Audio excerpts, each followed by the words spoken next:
Assalamualaikum kepada semua anak-anak murid cikgu. Pada hari ini kita akan belajar RBT. Cuma tajuk dia, awak tonton video yang cikgu telah hasilkan ini sehingga selesai. Dan insyaAllah cikgu harapkan anak-anak murid cikgu akan faham dan dapat sesuatu daripada apa yang kita belajar pada hari ini. Jadi untuk apa yang kita nak tahu, apa yang kita nak belajar hari ini, kita tonton video sekarang. Hello my awesome student. PDPR RBT hari ini berkenaan keselamatan di bengkel. Keperluan semua murid mengikuti peraturan-peraturan ini. Semua kena ikut peraturan apa yang awak akan tengok dalam video ni nanti. Peraturan keselamatan. Peraturan keselamatan perlu diamalkan ketika berada di dalam bengkel RBT. Kemalangan boleh berlaku jika kita tidak mematuhi peraturan keselamatan. Penting peraturan keselamatan. Peraturan yang pertama, patuhi semua tanda keselamatan di dalam bengkel.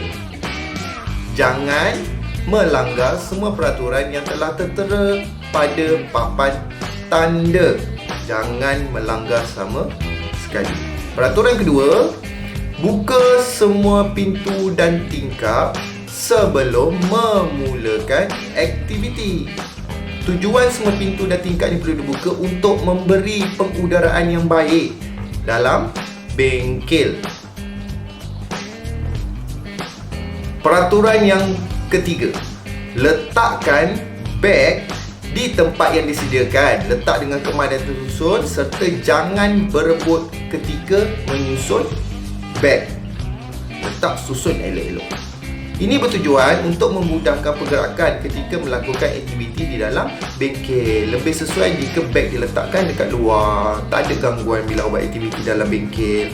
Peraturan yang keempat, patuhi arahan dan makluman daripada guru sebelum masuk ke dalam bengkel. Dengar dulu apa yang cikgu nak cakap dekat luar bengkel, fahamkan dan baru kita masuk. Ini bertujuan untuk murid bersedia sebelum memasuki bengkel. Seterusnya dapat membuatkan murid lebih fokus ketika menjalankan aktiviti. Peraturan yang kelima, gunakan alatan dan bahan setelah mendapat kebenaran guru. Apa-apa benda yang awak nak guna, minta dengan cikgu dulu. Jangan terus ambil je. Ini bertujuan untuk guru maklum tentang peralatan yang murid-murid sedang gunakan bagi tujuan keselamatan. Cikgu-cikgu awak tahu, sekurang-kurangnya cikgu awak tahu apa yang awak sedang gunakan sekarang. Okey, ini tujuan keselamatan. Peraturan ke-6, bersihkan meja kerja dan bengkel setelah selesai melakukan aktiviti. Bila dah siap semua, kita sama-sama bersihkan.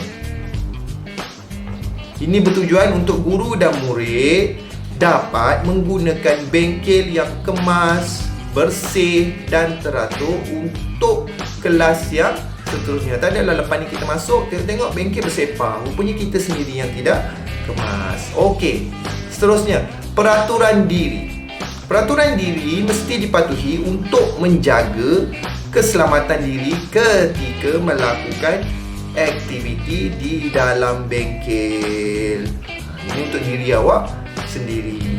Tengok gambar, pakai pakaian dan kasut yang sesuai di dalam bengkel. Boleh tengok gambar. Ikat atau masukkan tudung ke dalam apron ni untuk murid-murid perempuan.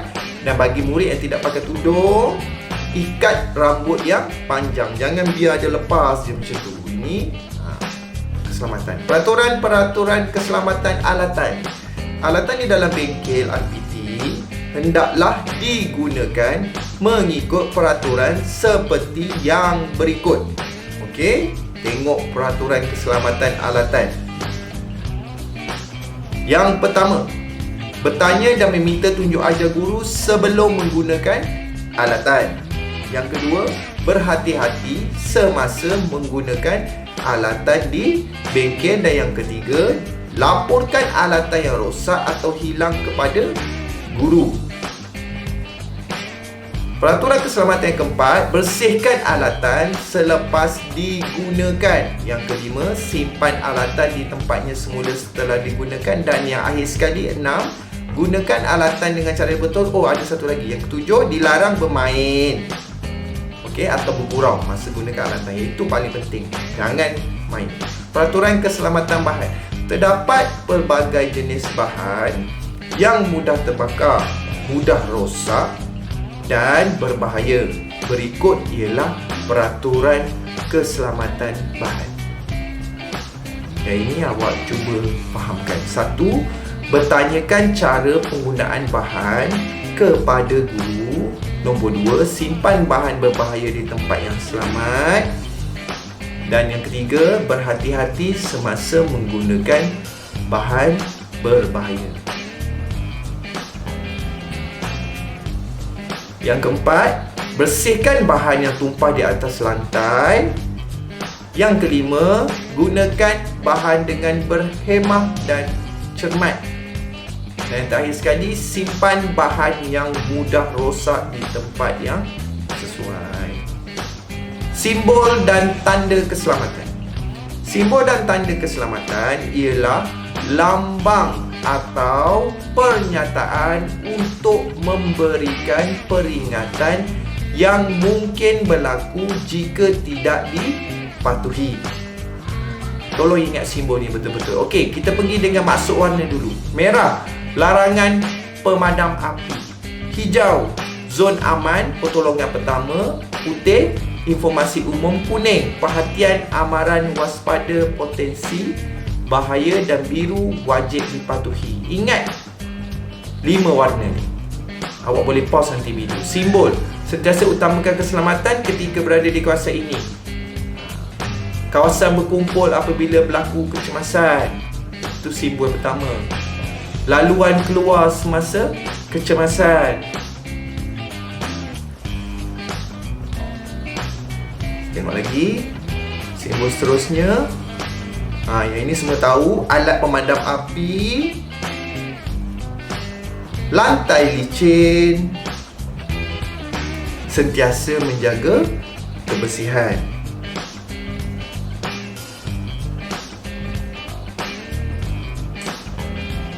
Bahan mudah terbakar. Dan satu lagi, ini kat mana-mana ada kawasan larangan merokok. Bahagian refleksi murid.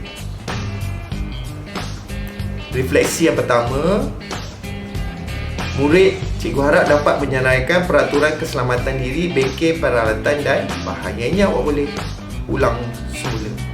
Okey.